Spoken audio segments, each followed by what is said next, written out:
Bonjour à tous et bienvenue sur Allo Fiston, le podcast qui vous livre chaque semaine des stratégies marketing actionnables pour faire grandir votre business.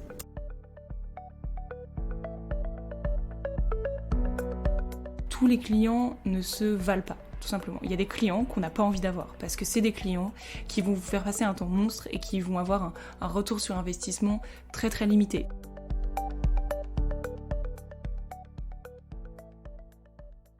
Voilà, il faut que je vous dise un truc, je me lance en carrière solo. J'abandonne Louis et maintenant je fais des podcasts toute seule. Pensez-y, mon album sort bientôt, donc ça sera parfait pour à mettre au pied du sapin, joli cadeau de Noël. Donc voilà, on est encore séparés avec Louis, j'espère qu'on se retrouvera bientôt, mais en attendant, on continue les podcasts, je pense qu'on va alterner une semaine sur deux.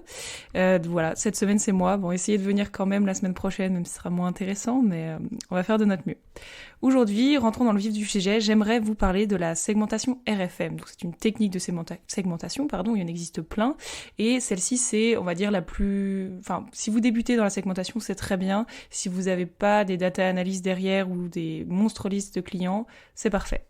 Sachez que ça va être très très dur de se retenir, de faire des blagues sur la radio RFM pendant toute la longueur du podcast, mais je vais essayer. Donc, la segmentation, à quoi ça peut servir? Est-ce que c'est pertinent pour votre business? En fait, ça va servir à créer des segments homogènes de clients.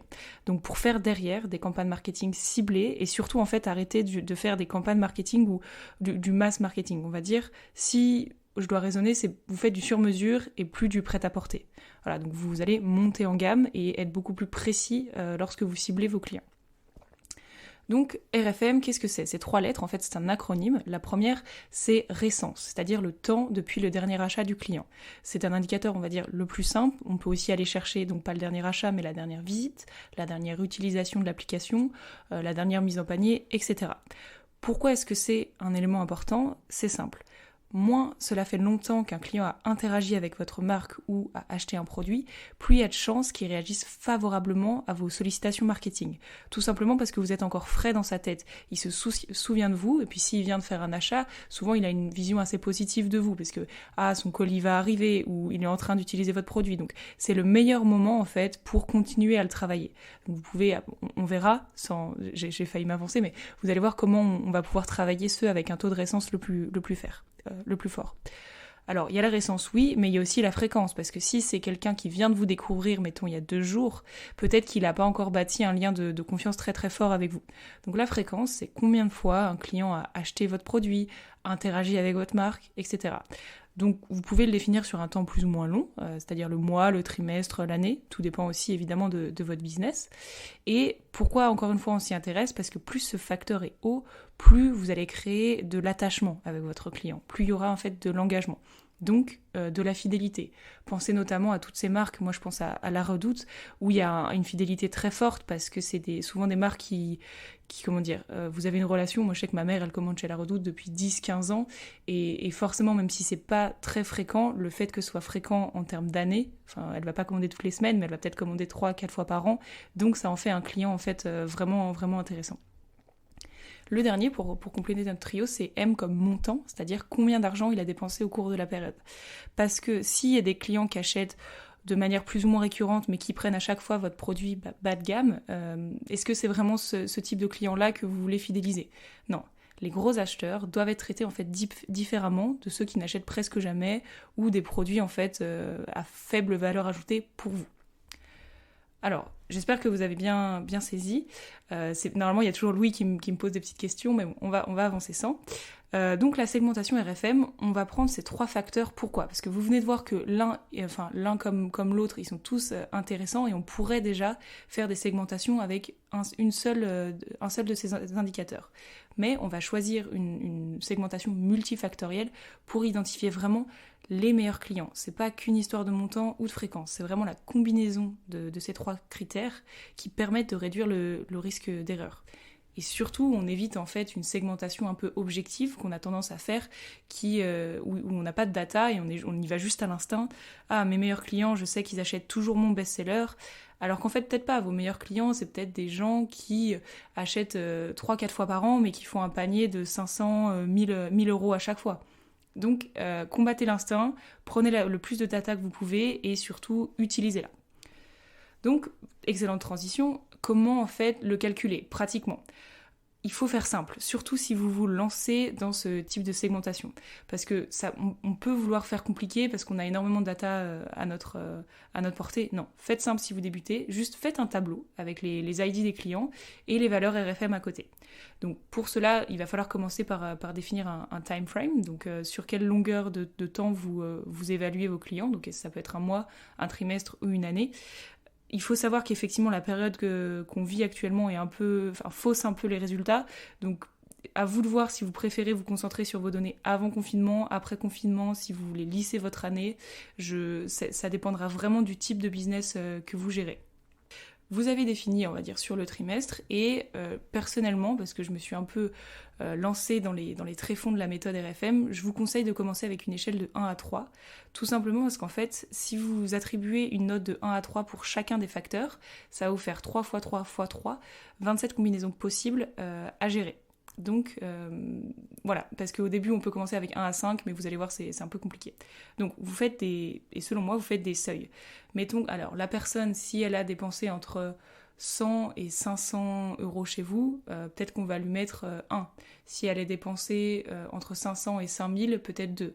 Tout dépend de votre panier moyen, etc. Pareil, elle va pas, si elle a commandé entre hier et une semaine ou entre hier et un mois, vous aurez 1. Une fois que vous avez fait ça et que vous avez vos notes, vous allez en fait pouvoir identifier différents segments clients.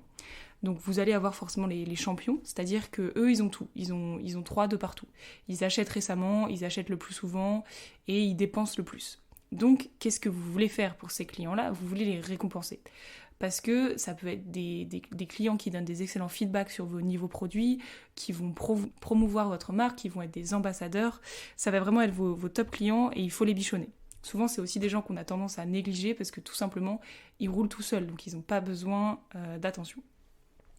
Ensuite, vous allez avoir vos clients qui sont plus ou moins fidèles, mais qui sont souvent très sensibles aux promotions, c'est-à-dire que leur fréquence et surtout leur montant vont être inférieurs à ceux de vos champions.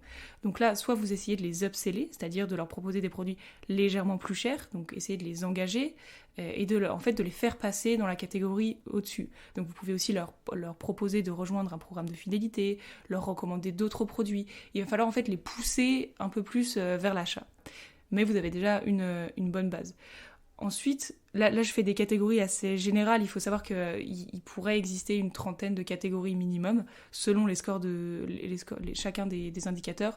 Mais on va essayer de brosser. Je pense que vous pouvez vous concentrer, 3 à 5 premières catégories au début. Donc vous avez vos champions, vous avez ceux que vous pouvez un peu pousser, vous avez vos clients, on va dire, de base, et vous avez ceux qui méritent une attention, ceux qui sont à risque, ceux qui sont sur le point de s'endormir, et que là, il va vraiment falloir engager d'une manière spécifique. Et c'est ceux-là dont je vais vous parler maintenant.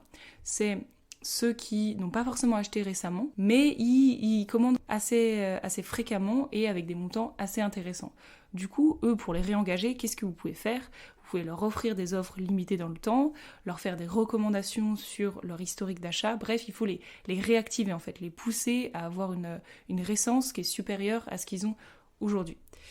Ensuite, on a les clients à risque, c'est-à-dire que ils ont dépensé beaucoup d'argent fréquemment, mais il y a très longtemps. Du coup, il faut que vous les fassiez revenir. Même schéma en fait que nos clients qui étaient en train de s'endormir, il faut les réengager, leur envoyer des mails personnalisés, peut-être même leur offrir une promotion. Il faut qu'il y ait du renouvellement. Et après, vous avez en fait les clients perdus, c'est-à-dire ceux qui ont des plus faibles scores en récence, fréquence et montant. Donc vous pouvez essayer de réveiller leur intérêt avec une campagne, mais surtout, parfois il faut savoir laisser tomber. Donc typiquement, c'est le genre de client où si vous avez essayé une fois et qu'ils ne sont pas revenus, qu'ils n'ont pas réactivé au moins un des indicateurs, ça ne sert à rien. Considérez comme perdu et mettez votre énergie et votre argent autre part. Et ça, c'est vraiment un des points de la segmentation, c'est qu'en fait, souvent, on a tendance à vouloir dilapider son énergie et son argent de partout. Il faut être partout et c'est comme ça qu'on va faire du bon business.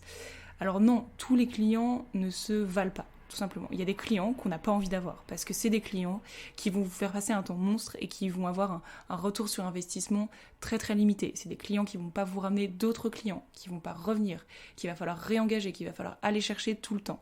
Et vous avez meilleur compte à passer ce temps-là sur d'autres clients, des clients qui peuvent avoir un meilleur panier moyen ou qui peuvent faire énormément de pubs autour d'eux. Donc vous avez des vraies implications business derrière cette segmentation RFM. Vous pouvez aussi prévenir l'attrition de certains de vos prospects en voyant que il y a cette personne, avant elle était un client fidèle, mais je vois que sa fréquence et sa récence commencent à baisser. Qu'est-ce que je peux faire pour la réactiver ? Pareil pour vos logiciels d'emailing, en fait, ça sert à rien. Si vous êtes très petit, vous pouvez le faire parce qu'évidemment, vous pouvez pas être de partout, vous pouvez pas être au four et au moulin. Mais quand vous commencez à être stable, avoir un volume de data assez bien, n'envoyez pas les mêmes mails à tout le monde. Essayez de varier vos offres. Parce qu'en fait, si vous faites du mass mailing, comme si vous faites du mass marketing, vous pouvez être plus fin et vous pouvez surtout, avec un degré d'effort assez moindre, être beaucoup plus précis et surtout, en fait, avoir un taux de conversion derrière qui explose. Vous pouvez évidemment améliorer en fait la lifetime value, la LTV, c'est exactement en lien avec ce que je disais avant, c'est vous allez leur pousser à certains clients des produits qui vont tout à fait leur correspondre, en faisant du cross-sell avec des produits complémentaires ou de l'upsell avec des produits plus chers. Et donc vous allez vraiment pouvoir augmenter leur fidélité comme cela. Et pour vos meilleurs clients, vous pouvez leur faire tester votre produit.